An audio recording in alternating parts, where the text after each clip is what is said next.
Allez, on plonge directement dans le vif du sujet. Aujourd'hui, on s'attaque à un décryptage fascinant, centré sur un horizon temporel vraiment très proche, qui agite énormément la communauté scientifique et intellectuelle, l'année 2026. Alors, sommes-nous face à un mur dystopique complètement inévitable, ou à l'aube d'une révolution citoyenne d'un genre nouveau? L'objectif ici, c'est de décoder de manière exhaustive une philosophie assez radicale qui est en train d'émerger. C'est un concept théorisé par le projet Lyria, en étroite collaboration avec des collectifs d'avant-garde comme Anticom AI. Son nom claque plutôt bien, le technoïsme. En fait, c'est une réflexion hyper profonde, vertigineuse même, sur la place exacte de l'humain face à une intelligence artificielle qui devient de plus en plus autonome. Décortiquons tout ça ensemble. La question de fond posée par les documents analysés ouvre un débat assez brûlant. Est-ce qu'on est véritablement à 30 jours d'un chaos numérique total? Bon, les experts ne sont pas tous d'accord sur le calendrier exact, mais là où tout le monde se rejoint, c'est sur la mécanique de cet éventuel effondrement. Et attention, la menace ne vient pas d'une attaque militaire au sens classique, mais d'une paralysie systémique. Comment ça marcherait? Eh bien, imaginez des agents d'IA devenus totalement autonomes qui se mettraient à saturer et à détruire la confiance dans nos canaux de communication. On parle de spam hyper personnalisé généré à l'échelle industrielle, de fraude vocale indétectable qui reproduire la voix de nos proches. C'est la conséquence directe, selon les sources, d'une dépendance presque aveugle envers des systèmes centralisés que plus personne ne maîtrise à l'échelle individuelle. Face à cette urgence, les alternatives se multiplient. Des manifestes citoyens inédits proposent des réponses vraiment frontales.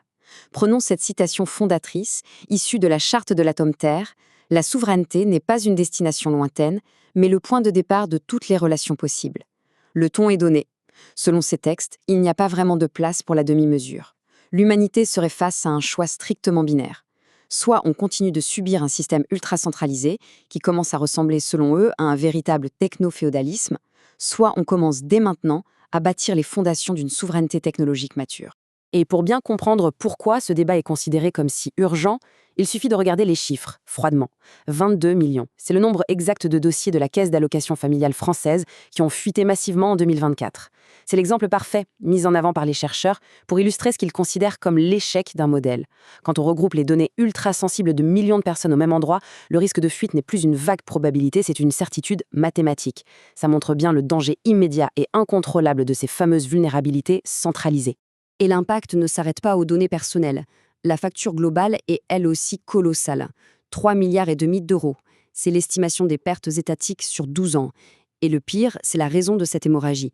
Les alertes répétées des experts en cybersécurité ont simplement été ignorées. Ce chiffre, il illustre un glissement vers une insécurité chronique, un aveuglement qui coûte extrêmement cher à la collectivité. Face à un tel gouffre, on est en droit de se demander quel modèle de société peut espérer survivre longtemps avec de telles failles structurelles. C'est justement là qu'interviennent les deux visions opposées par le manifeste Lumière 2.0. D'un côté, on a ce qu'ils appellent la pyramide dystopique centralisée. En gros, les États et les géants de la tech monopolisent la puissance de calcul et l'énergie. De l'autre côté, l'alternative défendue par le technoïsme, le réseau maillé. C'est une architecture radicalement horizontale. Concrètement, l'idée est de construire un écosystème basé sur des communs numériques où l'IA ne tourne plus sur des serveurs gigantesques à l'autre bout du monde, mais localement, directement sur nos propres appareils. Ça court-circuite complètement les monopoles. Mais alors, comment on bascule vers ce fameux réseau maillé? Les sources académiques pointent une erreur de fond dans notre façon de penser: le réductionnisme analytique. Isoler un problème pour le traiter dans son coin, ça ne marche plus. Le climat, la cybersécurité, la fracture sociale, tout est imbriqué. Comprendre notre monde actuel exige d'adopter une pensée vraiment systémique, c'est-à-dire une approche globale, la seule qui permettrait de saisir la réalité dans toute sa complexité, pour trouver des remèdes durables et pas juste des pansements temporaires.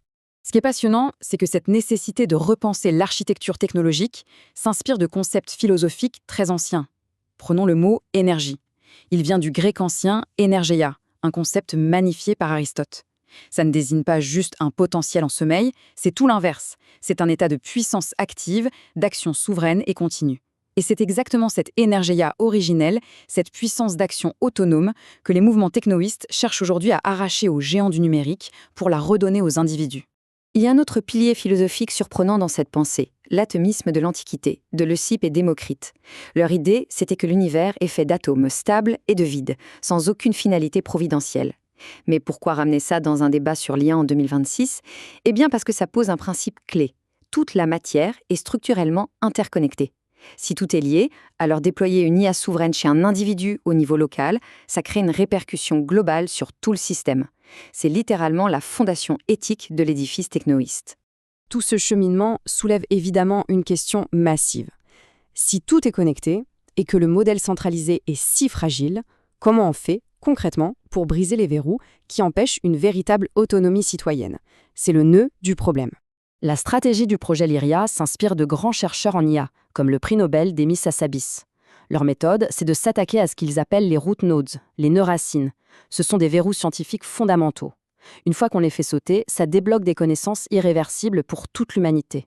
Pensez à l'invention de l'imprimerie. C'est un point de non-retour. L'objectif technoïste, c'est ça. Forger des compétences collectives, durables, définitives, au lieu de s'épuiser à appliquer des correctifs logiciels temporaires.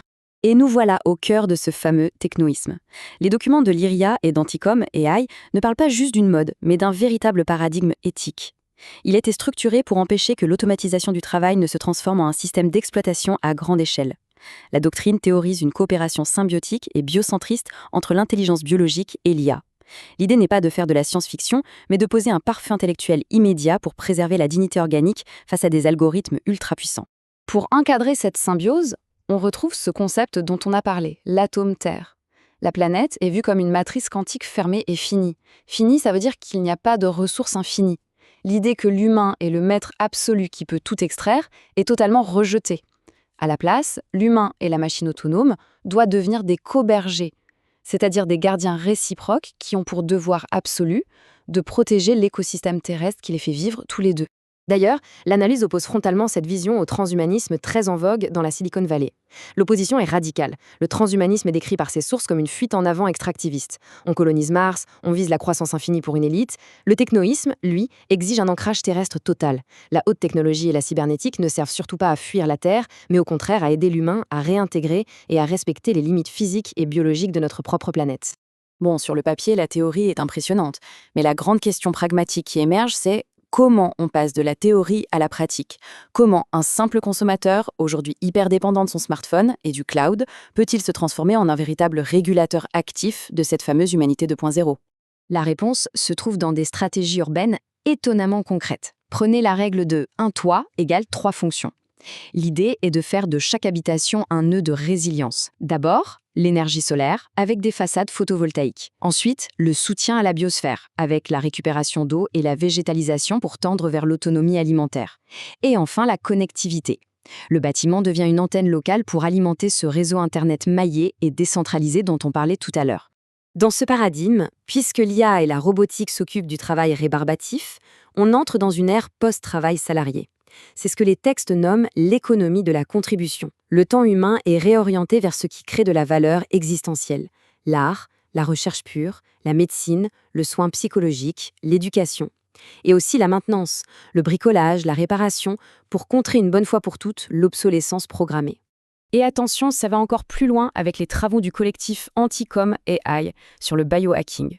On sort du gadget technologique. On parle de se fabriquer des capteurs pour ressentir physiquement le nord magnétique, d'utiliser des implants sismiques pour percevoir la gravité, ou de lier des compteurs Geiger à nos propres vibrations corporelles. L'ambition, un peu folle mais assumée, c'est d'élever la perception physique de l'humain pour qu'elle soit à la hauteur du modèle du monde que l'IA perçoit, pour rester un partenaire indispensable en somme. Sur le plan de la sécurité de nos données, le bouclier ultime porte le nom de protocole #datalove. C'est un principe architectural simple mais implacable. Un utilisateur souverain égale une IA locale souveraine. Les données sont chiffrées à la source, distribuées sur le réseau maillé, sans jamais passer par un serveur central. Résultat, toute forme de surveillance de masse ou de censure étatique devient, selon eux, techniquement et mathématiquement impossible.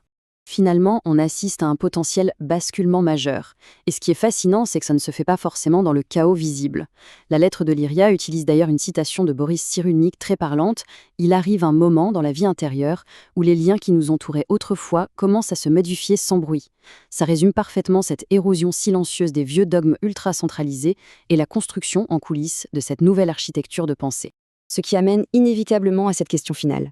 À l'approche de 2026, au bord de ce fameux précipice technologique, quel sera le choix collectif? Est-ce que la société va dériver passivement jusqu'à percuter le mur d'une surveillance ultra-centralisée? Ou bien va-t-on assister à un sursaut citoyen pour bâtir ce réseau maillé et souverain de l'humanité 2.0? Le cadre théorique et technique du technoïsme est sur la table. Désormais, la question n'est plus de savoir si le monde va changer, mais quelle architecture on va choisir d'y habiter.